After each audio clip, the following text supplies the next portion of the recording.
Hey everyone, Longacres Finance here, and today we will be taking a look at the 60/40 portfolio. Some of you may be familiar with this strategy, and some of you may have never heard of it. This strategy used to be popular back in the day, but not so much nowadays. So why are we talking about something that isn't popular anymore? Well, because I think it can still appeal to many people, and therefore you should at least be aware of the strategy and decide for yourself if it fits your investing goals or not. If you're interested, let's go.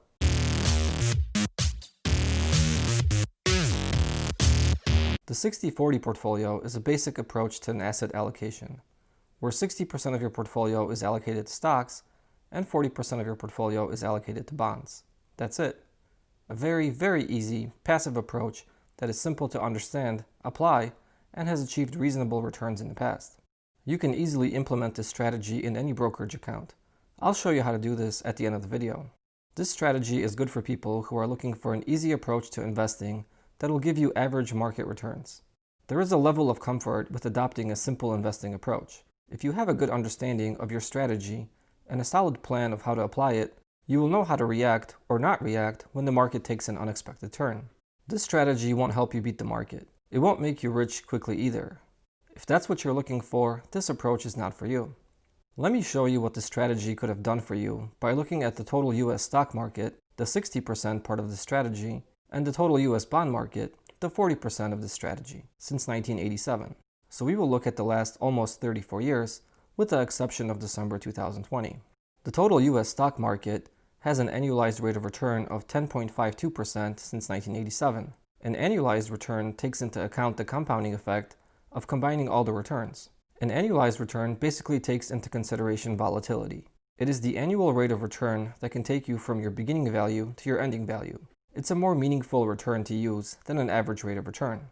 If you wanted to compute how much $1 invested in the total US stock market on January 1st, 1987 is worth today, you would use an annualized return. FYI, it's around $28.77. The annualized rate of return for the total US bond market since 1987 is 5.92%. Clearly, investing in stocks has paid off more than investing in bonds over the last 34 years. So why would you invest in bonds? Well, the return is just one part of investing. Another part is the risk you take on as an investor. If you liked this video, I would appreciate it if you'd click the like button and help me break my current record of 4 likes.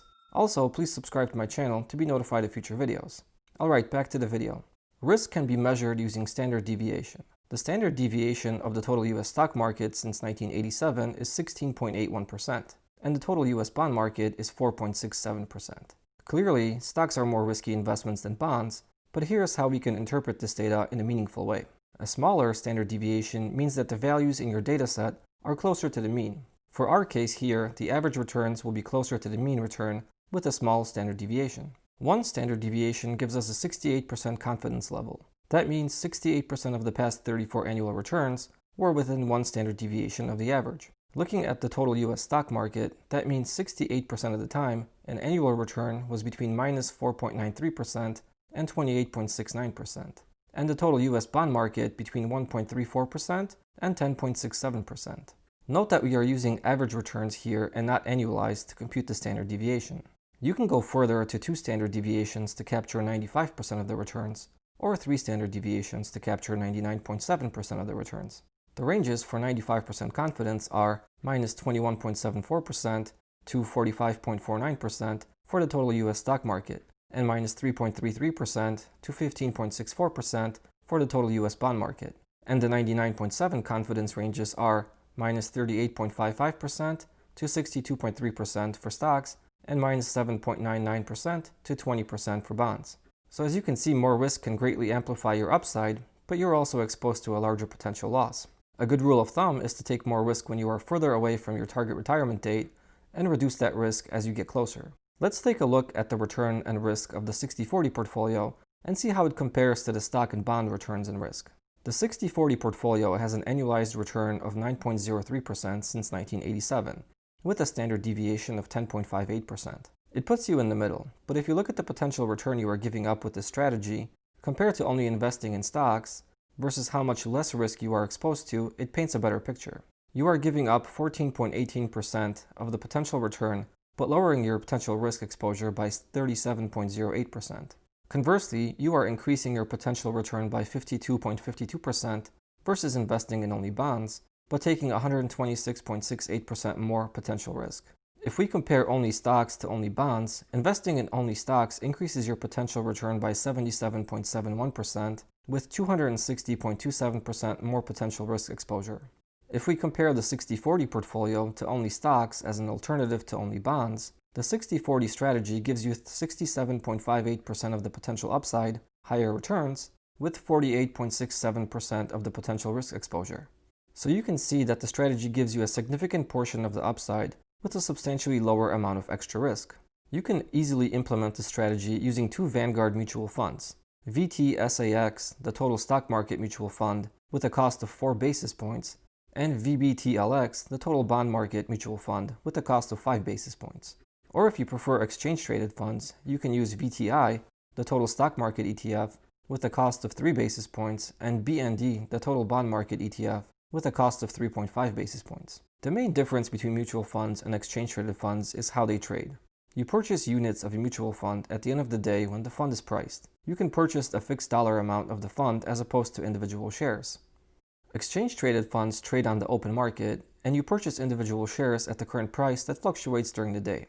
Another difference is that Vanguard mutual funds are not offered by all brokerages. And when they are, that brokerage may charge a commission to invest in the fund. You can invest in Vanguard's mutual funds commission-free using Vanguard, but these funds have minimum investment amounts. Both of the funds mentioned here require a minimum initial investment of $3,000. Exchange-traded funds have no minimums and are therefore more easily accessible. Vanguard offers automatic investment by dollar amount or percentage into their mutual funds, but not their ETFs. The returns of both products are very similar. Therefore, it's a preference on the differences I just mentioned that determines which option is best for you. Let me show you how you can make this strategy even better by adding one more moving piece to it. Introducing the US large cap growth that has historically outperformed the total US stock market. Since 1987, the US large cap growth asset class has achieved an annualized return of 11.85%. That is 1.33% more than the total US stock market. This additional return comes with additional risk. The standard deviation for the growth component is 20.04%. That is 3.23% higher than the total US stock market. To duplicate this asset class, you can use Vanguard's ETF ticker symbol VUG or mutual fund ticker symbol VIGAX. When you group different asset classes together, the impact on return and risk isn't always proportional to the individual asset class. A more aggressive approach to the 60-40 portfolio would break apart the 60% stock allocation into a 30% allocation to the total US stock market and 30% allocation to the US large cap growth asset class. This allocation has achieved an annualized return of 9.51% since 1987, with a standard deviation of 11.41%. That is a 0.48% increase to the annualized return over the original 60-40 portfolio. That is a 5.28% higher rate of return for 7.89% more risk exposure.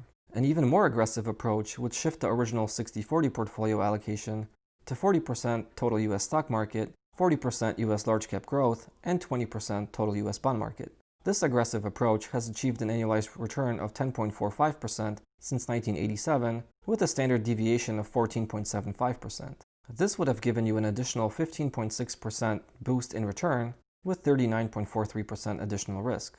Let me show you all three strategies together so that you can better see the difference of each compared to the total US stock market. The 60-40 portfolio gives you 85.82% of the total US stock market return, with 62.92% of the risk. The 30-30-40 portfolio gives you 90.36% of the total US stock market return, with 67.88% of the risk. And the 40-40-20 portfolio gives you 99.27% of the total US stock market return, with 87.73% of the risk. You can see the last portfolio gives you almost the same return as the total US stock market with less risk. This option seems like a no-brainer if you are currently invested in the total US stock market. You essentially get the same return, but take on less risk. In the end, each investor is unique and must determine the level of risk they are comfortable with and the level of return they seek. And past performance isn't always indicative of future results. Each of the portfolios I covered in this video is easy to understand and implement. If you want to get more technical, you can adopt a different allocation based on your timeline.